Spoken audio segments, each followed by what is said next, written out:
कभी सोचा है कुछ ट्रेडर्स एक साल में ही प्रॉफिटेबल हो जाते हैं, जबकि कुछ ट्रेडर्स 3, 4 इवन 7 साल बाद भी प्रॉफिटेबल नहीं हो पाते। तो ऐसा क्या है जो प्रॉफिटेबल ट्रेडर्स फॉलो करते हैं? पिछले कुछ सालों में मैंने थाउजेंड्स ऑफ ट्रेडर्स और अलग अलग ट्रेडिंग स्टाइल को डीपली स्टडी किया और मुझे पता चला कि प्रॉफिटेबल ट्रेडर्स की सक्सेस के पीछे 3 ऐसे कंसेप्ट है जो वो अपनी पूरी ट्रेडिंग जर्नी में फॉलो करते हैं। इनमें से ये वाला कंसेप्ट सबसे ज्यादा इंपॉर्टेंट है और शर्त लगा लो मुझसे, अगर तुमने इन कंसेप्ट का 10% भी अपने सेटअप में अप्लाई कर लिया तो तुम्हारा ट्रेडिंग गेम नेक्स्ट लेवल पर पहुंच जाएगा।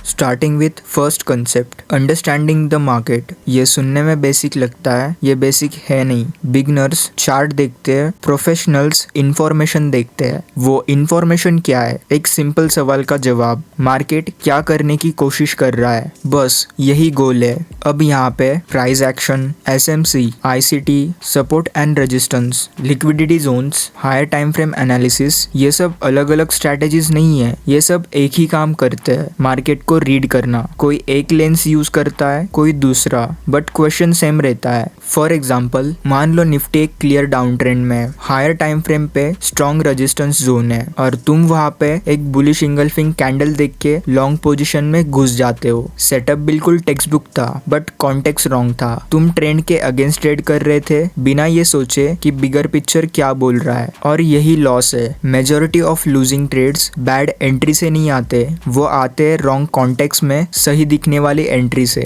आखिरी बार तुमने ट्रेड करने से पहले हायर टाइम फ्रेम देखा था या सिर्फ अपनी एंट्री टाइम फ्रेम पे ही जूम इन था? ऑनेस्टली सोच के देखो कि सिर्फ एक टाइम फ्रेम पे फोकस करने से तुम्हें लगता है कि तुमने पैटर्न आइडेंटिफाई कर लिया, लेकिन तुम एक्चुअली मार्केट के एक ही पार्ट को देख रहे हो, वो भी विदाउट कॉन्टेक्स्ट। प्रैक्टिकल फिक्स, कोई भी ट्रेड लेने से पहले एक क्वेश्चन लिखो अपने जर्नल में, हायर टाइम फ्रेम पे मार्केट क्या बोल रहा है और मैं उस डायरेक्शन में हूँ या अगेंस्ट। बस ये एक हैबिट बहुत कुछ बदल देती है। बट यहाँ पे एक और प्रॉब्लम है, इवन अगर तुम मार्केट को सही से रीड भी कर लो, बट अगर तुम नेक्स्ट कंसेप्ट को इग्नोर करते हो तो प्रॉफिटेबल बनना तो भूल जाओ, जो एग्जिस्टिंग कैपिटल है वो भी चला जाएगा। Second concept, protecting your capital. तुम्हारा पहला काम पैसा बनाना नहीं है, तुम्हारा पहला काम गेम में रहना है। अब ये मोटिवेशनल लाइन की तरह लगता है, ये नहीं है, ये मैथ है। फॉर एग्जाम्पल, 2 ट्रेडर्स है, same account size, same strategy, same setup. Trader A ने अपने अकाउंट का 5% रिस्क लिया पर ट्रेड, ट्रेडर बी ने अपने अकाउंट का 1% रिस्क लिया पर ट्रेड। दोनों के 10 कंसेक्यूटिव लूजिंग ट्रेड्स आए,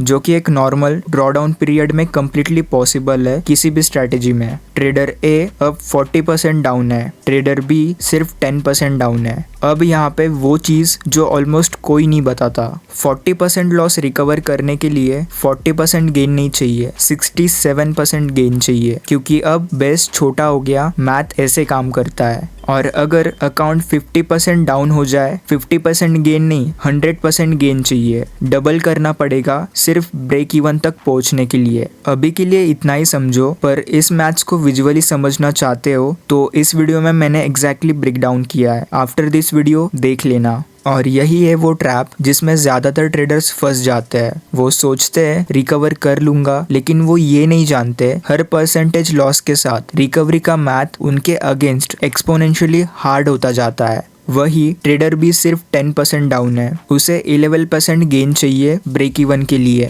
वो नेक्स्ट सेटअप का वेट कर सकता है, प्रेशर फ्री, क्लियर माइंडेड। और ये इम्पोर्टेंट क्यों है? क्योंकि clear mind equal to better execution, और प्रेशर में जो डिसीजन लेता है वो हम थर्ड कंसेप्ट में कवर करेंगे। अभी के लिए ये नोट करो। अब यहाँ पे कुछ स्पेसिफिक चीजें हैं जो एक्चुअली मैटर करती है। पोजीशन साइजिंग, हर ट्रेड में कितना कैपिटल लगाते हो ये रैंडमली डिसाइड नहीं होना चाहिए, ये कैलकुलेटेड होना चाहिए based on your stop loss और अकाउंट साइज। रिस्क पर trade, most consistent profitable trader 0.5% to 2% से ज्यादा रिस्क नहीं करता पर ट्रेड। ये बोरिंग लगता है पर ये काम करता है। ड्रॉडाउन्स हर ट्रेडर के पास होते हैं, इवन द बेस्ट। एक लूजिंग स्ट्रिक का मतलब ये नहीं है कि स्ट्रैटेजी ब्रोकन है, बट अगर रिस्क मैनेजमेंट पुअर है, एक लूजिंग स्ट्रिक अकाउंट फिनिश कर देती है। और अगर ये नहीं करते तो एक प्रॉफिटेबल स्ट्रैटेजी भी कंसिस्टेंटली अकाउंट ब्लो कर सकती है। ये कोई थियरी नहीं है, मैं खुद एक पीरियड में था जब सेटअप्स अच्छे थे, एंट्री सही थी, लेकिन पोजीशन साइज इनकंसिस्टेंट थी। कुछ ट्रेड्स में ज्यादा कैपिटल लगाया, कुछ में कम। एक बैड ट्रेड ने महीनों की प्रोग्रेस वाइप आउट कर दी। तभी ये समझ आया कि रिस्क मैनेजमेंट ऑप्शन नहीं है। This sound simple until you realise कि ज्यादातर ट्रेडर्स ये इंटेलेक्चुअली जानते हैं फिर भी ये एग्जीक्यूट नहीं करते। Which brings me to exactly that problem. Third concept, execution. मैं तुमसे एक ऑनेस्ट क्वेश्चन पूछना चाहता हूँ। तुम्हारे पास ट्रेडिंग रूल्स है? स्टॉप लॉस लगाते हो? पोजीशन साइज कैलकुलेट करते हो? प्रोबेबली हाँ। तो फिर भी लॉसेस क्यों होते हैं? ये वो क्वेश्चन है जो मोस्ट ट्रेडर्स कभी सीरियसली नहीं पूछते, क्योंकि जवाब अनकंफर्टेबल है। नॉलेज प्रॉब्लम नहीं है, एग्जीक्यूशन प्रॉब्लम है। अब यहाँ पे एक गलत अजम्पशन है जो ऑलमोस्ट हर स्ट्रगलिंग ट्रेडर कैरी करता है। वो सोचता है कि ट्रेडिंग साइकोलॉजी का मतलब इमोशंस कंट्रोल करना। ये गलत है। मार्केट में इमोशंस हमेशा रहेंगे। फियर आएगा, फोमो आएगा, एक बिग लॉस के बाद रिवेंज ट्रेडिंग का इम्पल्स आएगा। ये नेचुरल है। इन्हें कंट्रोल करना पॉसिबल नहीं है और ऑनेस्टली गोल भी नहीं होना चाहिए। साइकोलॉजी का एक्चुअल मतलब एक प्रूवन प्रोसेस को कंसिस्टेंटली फॉलो करना इमोशन के बावजूद। डिफरेंस समझो, इमोशन फील करना और इमोशन पे एक्ट करना, पहला इनविटेबल है, दूसरा चॉइस है। और यही प्रॉब्लम है। ज्यादातर ट्रेडर्स वो कभी भी एनालाइज नहीं करते कि उनके लॉसेस बैड सेटअप से आए या बैड एग्जीक्यूशन से। दोनों डिफरेंट प्रॉब्लम्स है, दोनों का डिफरेंट सोल्यूशन है। फॉर एग्जाम्पल, अगर तुम जर्नल मेंटेन नहीं करते तो तुम लिटरली अंधेरे में ऑपरेट कर रहे हो। तुम नहीं जानते कि स्ट्रेटेजी फेल हो रही है या तुम फेल हो रहे हो। प्रैक्टिकल फिक्स, हर ट्रेड के बाद एक लाइन लिखो, मैंने रूल फॉलो किया या नहीं, जस्ट दैट। एक महीने बाद वो डेटा तुम्हें क्लियरली दिखाएगा कि प्रॉब्लम कहाँ है। अब हमने 3 चीजें कवर कर ली, मार्केट को पढ़ना, कैपिटल को प्रोटेक्ट करना और एग्जीक्यूशन। लेकिन एक चीज जो मोस्ट ट्रेडर्स मिस करते हैं वो ये है कि इन्हें परफेक्टली अपने ट्रेडिंग रूटीन में कैसे इंटीग्रेट करें, स्पेसिफिकली जर्नलिंग, रिव्यू प्रोसेस